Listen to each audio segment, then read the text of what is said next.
哇，原来焦作淮山生食咁好食喎，是不是真的可以這樣吃啊？真可以吃，它不會麻嘴喎嚇。不會麻嘴的。邊個話河南唔凍啊？早上一起床咧，真係凍到縮埋一嚿一嚿啊！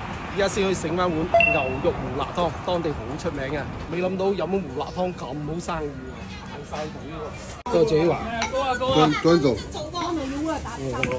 結塔塔，講你都唔信啊！9蚊雞咁多牛肉，而且好多係牛雜啊、牛筋、牛腸嚟嘅。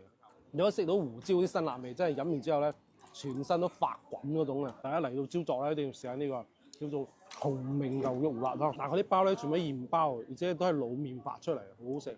這個吃完還用吃中午飯嗎？都唔多。喺廣州一個可能都要6蚊啊！喺度一兜咁大兜已經食咗2個，先6蚊雞，全家夠食。如果俾我可能食到1嚟嘅。終於食完早餐，真係飽到上心口啊！依家咧去地裏面挖淮山啦，挖鮮淮山。坐幾10公里車，終於嚟到淮山地啦。但見到未？依家啲淮山全部枯萎晒啦，之前係綠色嘅。依家啲淮山咧營養價值先到達頂峰嘅，食起身咧特別軟糯又清甜。依家喵爸咧親自去挖啲淮山，睇邊個粉絲咁好彩食到喵爸挖嘅淮山啊！挖淮山唔容易啊！哇，好多泥啊！哇，見到未啊？幾靚幾新鮮，所以大家收到嘅時候仲黐住少少泥嘅，咁説明啲淮山夠新鮮啊！而且呢個靚唔靚咧，唔係睇佢有幾粗喎，睇佢個長短啊！越長咧，説明佢深入地底越深啊，吸收營養成分會更加多嘅。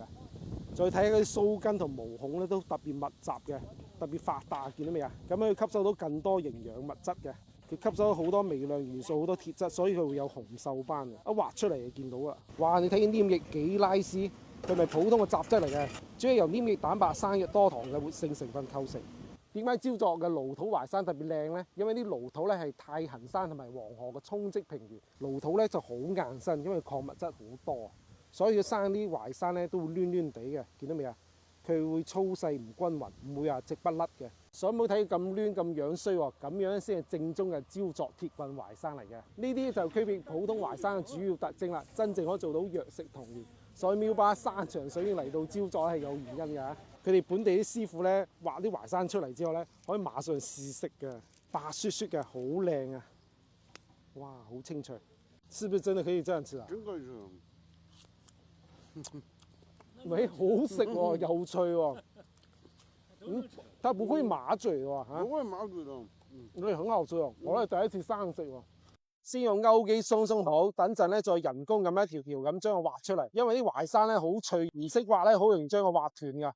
嗱，千祈唔好覺得挖淮山咁容易啊！我挖一陣間一手都泥，而家天氣好凍，啲蘆土咧又好硬淨，所以咧真係每一條都好珍貴啊！大家買到咧真係賺到啊！